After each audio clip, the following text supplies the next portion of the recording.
नमस्कार दोस्तों, आपका इस वीडियो में स्वागत है। आज अपन 7 सितंबर 2024 को जो महिला सुपरवाइज़र है उसकी एग्ज़ाम हुई थी, उसका जो पेपर है उसका डिटेल अपन एनालिसिस कर रहे हैं और इसका ये चौथा वीडियो है।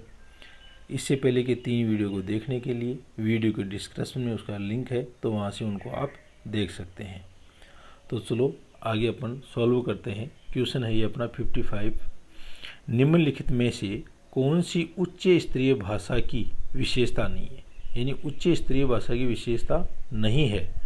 तो इंटरएक्टिव एग्जीक्यूशन, तो ये तो है। यूज़र फ्रेंडली, ये उच्च स्तरीय भाषा की विशेषता नहीं है। मशीन कोड, ये भी है। प्लेटफॉर्म इंडिपेंडेंट, ये भी है। तो दोस्तों इसका आंसर है वो 2 आ जाएगा। क्या आ जाएगा इसका आंसर? 2 आ जाएगा। दोस्तों अगला क्वेश्चन है अपना, convert the following sentence from active to passive voice by choosing the most appropriate option. तो एक्टिव से पैसिव के लिए अपन मोटे मोटे जो नियम हैं वो क्या रखते हैं कि सब्जेक्ट को ऑब्जेक्ट बनाना है, ऑब्जेक्ट को सब्जेक्ट बनाना है, वर्ब की मुख्य वर्ब की तीसरी फॉर्म को काम में लेना है, और इसके अलावा क्या है, वर्ब की तीसरी फॉर्म को काम में लेना है, और वर्ब टू बी का उचित रूप लिखना है। तो चलो अपन चलते हैं।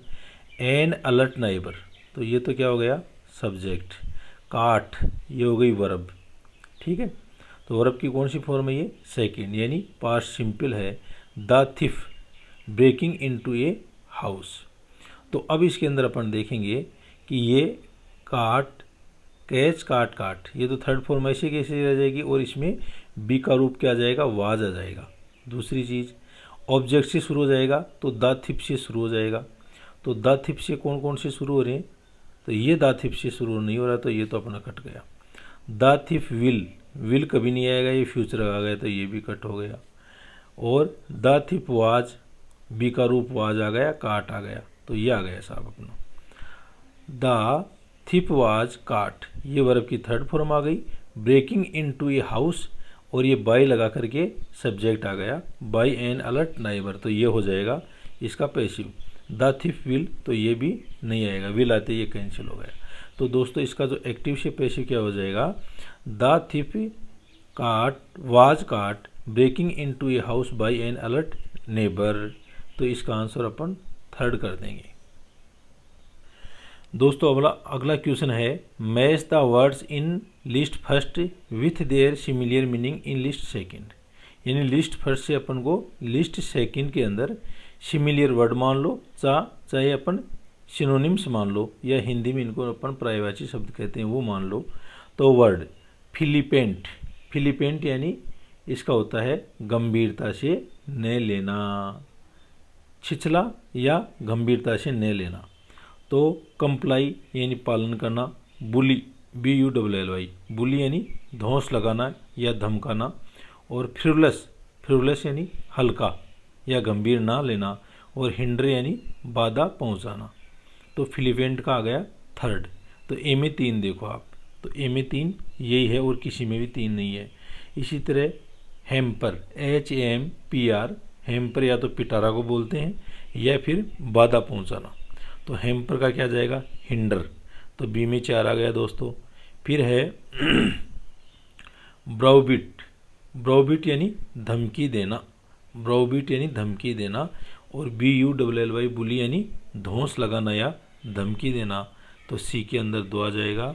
और डी के अंदर एक्वियस, एक्वियस यानी सहमति देना। और एक्वियस यानी क्या होता है, सहमति देना। और कंप्लाई यानी पालन करना या सहमति देना। तो दोस्तों इसका आंसर है वो अपना आ जाएगा, थर्ड आंसर इसका आ जाएगा। अगला क्वेश्चन है, fill in the blank in the given sentence by choosing the most appropriate prefix. Prefix अपन को लगाना है, तो प्रीफिक्स कह दो या उपसर्ग कह दो, सफिक्स कह दो या प्रत्यय कह दो, from the option given below. तो सी स्पोर्ट्स एंड हैप्पी, तो हैप्पी से पहले क्या लगता है, अनहैप्पी लग जाता है। Unhappy look in the morning and cheers up in an hour. तो इसका हो गया अनहैप्पी। तो इसका आंसर दोस्तों अपना 4 आ जाएगा। अपना नेक्स्ट क्वेश्चन है 59। लालगढ़ महल कहाँ पर है? लालगढ़ महल बीकानेर के अंदर है। पहले एशिया महल और संग्रहालय किसके द्वारा बनवाया गया? तो ये लालगढ़ महल है, ये किनके कार्यकाल के अंदर हुआ? ये महाराजा गंगा सिंह बीकानेर के थे और इन्होंने ये नरेंद्र मंडल के सदस्य भी थे। किसके? नरेंद्र मंडल के भी सदस्य थे। तो इनके समय के अंदर 1902 से 1926 के बीच में बीकानेर के अंदर जो लालगढ़ महल है उसका निर्माण करवाया गया। तो इसका आंसर दोस्तों 3 आ जाएगा। क्या आ जाएगा? 3 आ जाएगा। नेक्स्ट क्वेश्चन है कानून की भावना में किसने सरकार के भीतर विधायिका या विधान संबंधी कार्यपालिका न्यायपालिका के बीच शक्तियों के विभाजन का प्रस्ताव रखा था? तो ये जो शक्तियों के विभाजन का जो प्रस्ताव है वो फ्रेंच दार्शनिक मोंटेगू ने रखा था। किसने? फ्रेंच दार्शनिक मोंटेगू है, उन्होंने रखा था। और इन्होंने जो शक्तियों का पृथक्करण का जो सिद्धांत दिया, उनके अनुसार राज्य की शक्ति उसके 3 भागों कार्यपालिका, विधानपालिका और न्यायपालिका में बांट देनी चाहिए और यह सिद्धांत राज्य को सर्वाधिकारवादी होने से बचाता है। तो दोस्तों जब राज्य की जो शक्तियां हैं उनको 3 भागों में बांट देंगे तो एक ही व्यक्ति के हाथ में सत्ता नहीं आएगी, तो ये राज्य को सर्वाधिकारवादी होने से बचाता है। तो इसका आंसर अपना 1 आ जाएगा दोस्तों। नेक्स्ट क्वेश्चन है अपना 61। तो 61 देखते हैं। राष्ट्रीय गीत वंदे मातरम की रचना किसने की थी? तो जो राष्ट्रीय गीत वंदे मातरम है इसकी रचना करने वाले थे बंकिम चंद्र चटर्जी। कौन थे? बंकिम चंद्र चटर्जी। तो इन्होंने क्या किया कि जो वंदे मातरम की जो रचना है वो संस्कृत और बांग्ला मिश्रित भाषा में की थी इन्होंने, और इसका ये उल्लेखित कहाँ पर है? बंकिम चंद्र चटर्जी का जो उपन्यास है आनंद मठ, उसके अंदर इसको प्रकाशित किया गया। और इस आनंद मठ के अंदर जो स्वतंत्रता आंदोलन के समय सन्यासी विद्रोह हुआ उसका बहुत अच्छी तरह से वर्णन किया गया है। तो इसका आंसर दोस्तों 4 आ जाएगा। नेक्स्ट अपना क्वेश्चन है 62। सारे जहां से अच्छा हिंदुस्तान हमारा के लेखक कौन थे? तो सारे जहां से अच्छा हिंदुस्तान हमारा, इसके जो लेखक हैं वो मोहम्मद इकबाल थे। कौन थे? मोहम्मद इकबाल थे। और 1904 के अंदर उर्दू भाषा के अंदर इन्होंने इसको लिखा। तो 1904 के अंदर उर्दू भाषा के अंदर इसको लिखा। तो ये दोस्तों इसका आंसर अपना 3 आ जाएगा। कौन है? मोहम्मद इकबाल।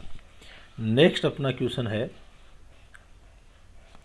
बहुत साल पहले हमने नियति को मिलने का एक वचन दिया था और अब समय आ गया है जब हम अपनी प्रतिज्ञा निभाएंगे, पूरी तरह न सही पर पूरी मात्रा में, लेकिन बहुत ठोस रूप से।